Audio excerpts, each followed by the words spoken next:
शिवरायांचा पुतळा कोसळल्याच्या निषेधार्थ उद्या महाविकास आघाडीचा मालवण बंद मोर्चा। प्रशासनाच्या भ्रष्ट कारभाराविरोधात विराट जनसंताप मोर्चाचं आयोजन। जयंत पाटील सहभागी होणार। पुतळा कोसळणं कदाचित नियती असेल, शिवाजी महाराजांच्या इच्छेशिवाय काहीही होत नाही। महाराष्ट्राचे शिक्षण मंत्री दीपक केसरकर यांचं संतापजनक विधान। शालेय शिक्षण मंत्री निर्लज्ज, इतका निर्लज्जपणा आधी कधी दिसला नव्हता। आदित्य ठाकरे यांची दीपक केसरकर यांच्यावर टीका। राज्य आणि केंद्र सरकारवर गुन्हे दाखल करण्यासाठी राज्याच्या पोलीस महासंचालकांना पत्र लिहिणार। शिवरायांचा पुतळा कोसळल्यानंतर नाना पटोले आक्रमक।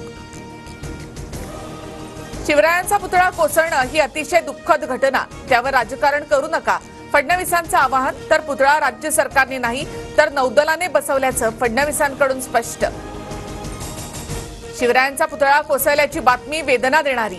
8 महिन्यांपूर्वी उभारलेला पुतळा कोसळतोच कसा? राज ठाकरे यांचा ट्विटमधून सवाल।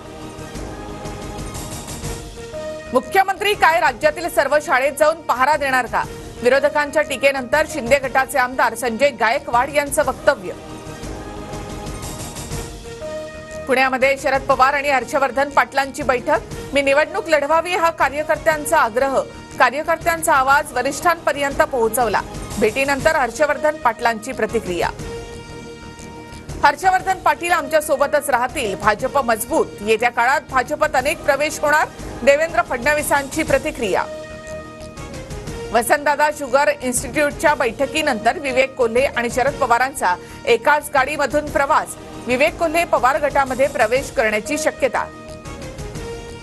विधानसभेची हंडी महायुतीच फोडणार। ठाण्याच्या टेंबी नाक्यामधल्या दहीहंडीच्या कार्यक्रमातून मुख्यमंत्री शिंदेंचं वक्तव्य, तर फडणवीसांनी वरळीमध्ये फोडली दहीहंडी। ठाण्यातून संस्कृती प्रतिष्ठान दहीहंडी। शिंदे गटाच्या प्रताप सरनाईक यांच्याकडून आयोजन। जय जवान पथकाकडून 10 थरांचा प्रयत्न। दहीहंडी उत्सवाच्या निमित्तानं राज्यभरात उत्साह। महिला अत्याचाराविरोधात पोस्टर झळकले। विविध कार्यक्रम, देखावे, दहीहंडीला अभिनेत्यांची सुद्धा उपस्थिती। खालच्या दर्जाचे आरोप केल्याबाबत अद्दल भोगावी लागेल, कायदेशीर कारवाई करणारच। अंजली दमानियांकडून अजित पवार गट, सूरज चव्हाणांना मानहानीची नोटीस। नोटीस मिळाल्यावर कायदेशीर उत्तर देणार। मी वक्तव्यावर ठाम, कुठेही चुकीचं बोललो नाही, त्यामुळे माफी मागणार नाही। दमानियांच्या नोटीशीवर सूरज चव्हाणांची प्रतिक्रिया। पुण्यामध्ये तरुणीची हत्या। खराडी भागात नदीपात्रामध्ये मृतदेह आढळला। तरुणाचे हात आणि पाय वेगळे केल्याची घटना। अज्ञाताविरोधात गुन्हा दाखल। ममता बॅनर्जींच्या राजीनाम्यासाठी कोलकात्यामध्ये विद्यार्थ्यांचं नबांना अभियान। संतप्त विद्यार्थ्यांनी हावडा पुलावरील लोखंडी भिंत तोडली। बीआरएसच्या नेत्या के कविता यांना जामीन। दिल्लीमधील कथित मद्य धोरण गैरव्यवहार प्रकरणात के कविता यांच्या विरोधात गुन्हे दाखल।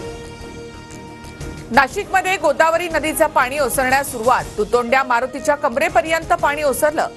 गंगापूर धरणातून विसर्ग आणखी कमी होण्याची शक्यता। पुण्यातील भिडे पूल अद्याप पाण्याखाली। 4 दिवसांपासून भिडे पुलावरील वाहतूक बंद। शहरातील अनेक रस्त्यांवर वाहतूक कोंडी। गुजरातमधील अनेक जिल्ह्यांमध्ये पूरस्थिती। अहमदाबादमध्ये अनेक भागात 7 फुटांपर्यंत पाणी साचलं।